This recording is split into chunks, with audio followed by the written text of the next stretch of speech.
previously on ZIMMY TV. Hey y'all, it's ZIMMY and welcome back to another video. Today, I am going to be doing this video. This video is long overdue. I'm going to be doing a room tour.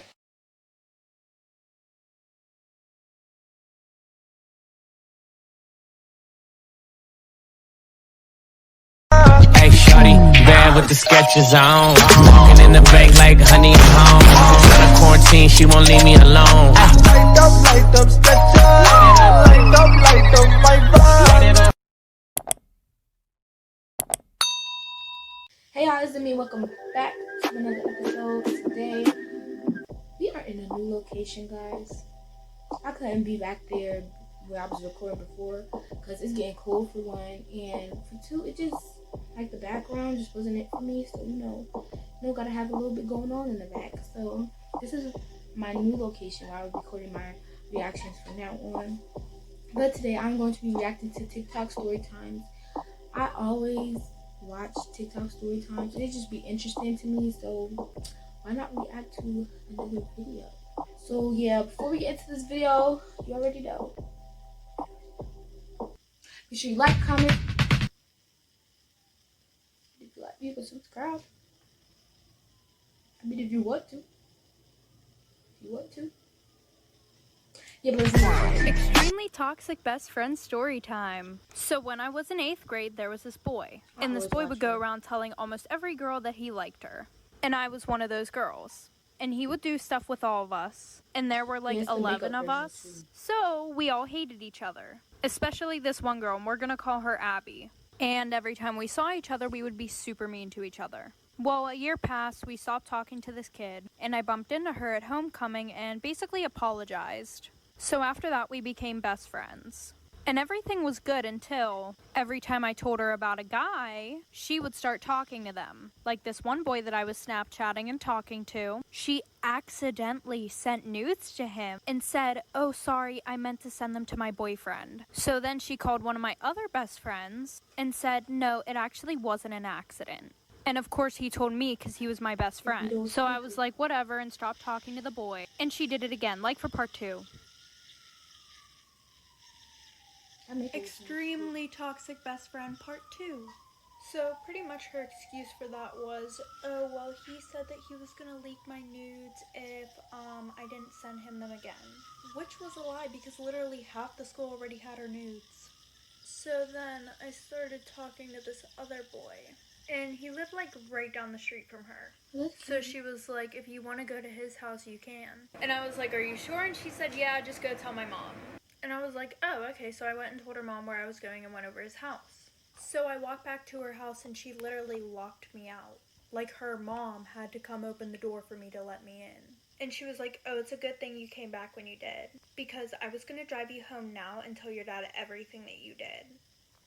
And she goes, I don't think you guys should be together because you're unexperienced. And she would always tell me how he flirts with her all the time. So after our friendship ended, she goes, I just felt like it was always a competition between me and you. It be those people. My daughter Savannah is the CEO of faking illness to get out of school. So when she does not feel like being there, she will go to the nurse's office and complain to them that she is really not feeling good so that they call me and I have to go get her. Well, one day after this happens, I walk into the administrative office and everybody is really concerned because Savannah is sitting in a chair like so dramatically like, hi, Mom. And like when I saw her, I burst out laughing. I was like, oh my God, are you okay? And everybody looked at me like I was some really bad mom. Like, oh my God, why aren't you more concerned? But as we were walking out, she was walking really slow and actually didn't look good. So even I was a little concerned. I was like, oh my God, honey, are you okay? Until we got to the car when Savannah looks at me and goes, you know what, Mom, I feel better now. And I was like, Savannah, are you serious? And she's like, Mom, do you maybe want to go to Starbucks and have like a girls' day? And I was like, honey, what kind of question is that? You know I do. My mother always knew when I was faking my siblings. This is why you never go to the well on your own. In 1983, a young boy was camping with his family on Roan Mountain in North Carolina when his mom asked him to head on down the path and get some water from the well. When the boy didn't return, his mom went to check on him and he was gone. A massive search party was launched to find him, but with temperatures rapidly dropping and finding no trace of him, the family braced for the worst. Then, miraculously, on the 7th day of the search, the boy shows up on the mountaintop in an area they had already searched, healthy and clean. When they asked the boy, "Where have you been?" he said he had been at the well when a tall, faceless man showed up behind him, scooped him up, and brought him to the top of the mountain where he kept him in his cabin all week. After the boy gave a very detailed description of exactly where this cabin was on the mountain, the police were eager to go find it and confront this guy. Okay. So this couple comes in together to buy an engagement ring, and they had a budget of about $20,000, which is a lot for an engagement ring. But the ring that she happened to pick out was about $35,000, which is a lot of money. And she was really adamant about picking it, and he was kind of reserved, like, you know, it is a lot of money. But she's like, no, if you love me, you'll buy it, yada, yada, yada. And he's like, you know what? You're going to be my wife, the mother of my kids, whatever makes you happy. So after they finally decide, I pack it up for them. I'm like, here you go. Have a great marriage. Have a great life. Goodbye. About 3 weeks later, the fiance comes in, and I'm thinking she just wants to get the ring size or something. And she's like, can you guys take out the diamond and replace it with a cubic zirconium? Cubic zirconium is a very cheap substitute for a diamond. So I was like, yeah, we can do that, but just give us 2 or 3 days. So she leaves, and I call her fiance because I was like, oh, this is really suspicious. And he had no idea that she came into the shop or that she was coming in. So he calls me 2 days later, and he finds out that she was going to break up with him. She would have kept that diamond, and she would have given him the fake one. He would have returned it, and he would have gotten no money back. Talk about mess. I will never, That's chargeful. and I mean never, forget the time that we had a male sub in high school and a girl asked to go to the restroom and he said sure. So she grabbed something and he heard a rapper and he was like, oh, if you're gonna eat candy, you can do it in here, but you have to share it with everyone in the class. And she was like, what? And he was like, well, I heard the rapper. And she whips out a tampon, shoves it in his face, and she goes, you want to share? Oh, girl, savage. If someone's guessing at our safe word, don't get in their fucking car. I go, how about Priscilla? That's our dog. She goes, are you even thinking? I go, what do you think it should be? She didn't even miss a beat. She goes, how about motherfucker? Think about it, Dad. No one's gonna say motherfucker to a kid. I was like, motherfucker it is, motherfucker. And that was our safe word until I had to change it because I knew I was gonna say it on stage. But one of our friends had to pick him up, Stephen Fromkin. I go, hey, heads up, our safe word's motherfucker. He's like, I can't say that to your kids. I was like, good luck getting Isla home. She's been waiting for this day. He pulls up, Georgia jumps in the car like she's trying to get molested. Isla's locked down. What's our safe word? She's known this guy 8 or 9 fucking years. It's our safe word. He's like, I know it, and I'm not saying it out loud. It's a bad word. She's like, then I'm not getting in your car. He's like, Isla, the safe word is motherfucker. She looks at him dead serious in front of all the teachers and goes, I can't hear you. Thank you. One time, I was at the hospital because I had a sinus infection and I couldn't breathe, and one of the nursing assistants took me upstairs because I had to get a chest x-ray, and as we were going up the stairs, he was asking me all of these questions about my medical history, and he was like, are you sexually active? And I was like, yes, and he was like, is there any chance that you're pregnant? And I was like, no, and then he looked at me and he was like, how is there no chance that you're pregnant if you're sexually active?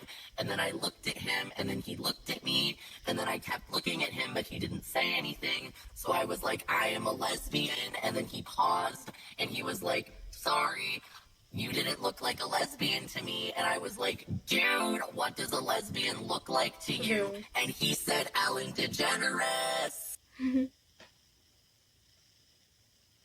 This is what they meant when they said, don't talk to strangers. In the early 1900s, a 10-year-old boy was playing in the woods when a tall man appeared and asked if he wanted to come back to his cabin for dinner. Totally caught off guard, the boy reluctantly agrees and begins walking. When they get to the cabin, the boy is relieved when he sees Paul, a family friend, sitting on the porch, so the boy happily goes inside. After they eat, the boy says thank you to the strange tall man, says bye to Paul, and then he leaves. He had only walked a few steps when he sees his family, along with Paul, running up the path towards him, frantically asking if he was okay. Confused, the boy says, I'm just fine, and he looks at Paul and he's like, why didn't you tell them I was with you at the cabin? And he points over his shoulder. Paul glances over the boy's shoulder and then narrows his eyes and says, you were kidnapped by a cult 3 days ago. No one's seen you. Terrified, the boy turns around to look at the cabin he just came from, and it's gone. All he sees is a dark forest that stretches for miles. This is why you should never stay in sketchy motels. In 2005, a young woman on a solo road trip across the country decided to stop for the night. The first place she sees is the Mountaintop Motel. It looked pretty cheap, but she was tired, so she said good enough.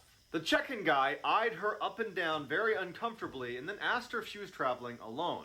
She ignores the question, pays for her room, and then walks away with the key. When she gets inside her room and sees there are literally cockroaches in her bed, she says nope and decides to sleep in her car in the parking lot. Around 3 a.m., she wakes up to see the check-in guy using his own keys to get into the motel room she was supposed to be in. A few minutes later, he storms out and slams the door and starts walking towards her car. Terrified, she hides under her blanket as the man tries to open her car doors but can't and walks away. She speeds off and calls her friend and asks her to look up the address of Mountaintop Motel so she can give it to police. Her friend's quiet for a second and then just says, "The Mountaintop Motel closed a week ago." Don't listen to this. Oh wow, that was unexpected. Guys, this is the end of this video. First of all their makeup was cute, by the way. Love their makeup. I can't do makeup to save my life. I want to learn how to do makeup, not for myself, but I just want to learn how to do makeup. Just seems like a fun thing to do, fun activity to do. But yeah, this will be the end of this video. Make sure you like, comment, and subscribe to see more videos just like this one. And stay tuned, because I'm coming out with more videos. Next time on ZIMMY TV. Hey y'all, it's ZIMMY and welcome back to another video. Today, I am going to be recreating some flexible yoga poses. Yes, why would I want to keep her to myself? I know you mad, cause she only want me and no one else.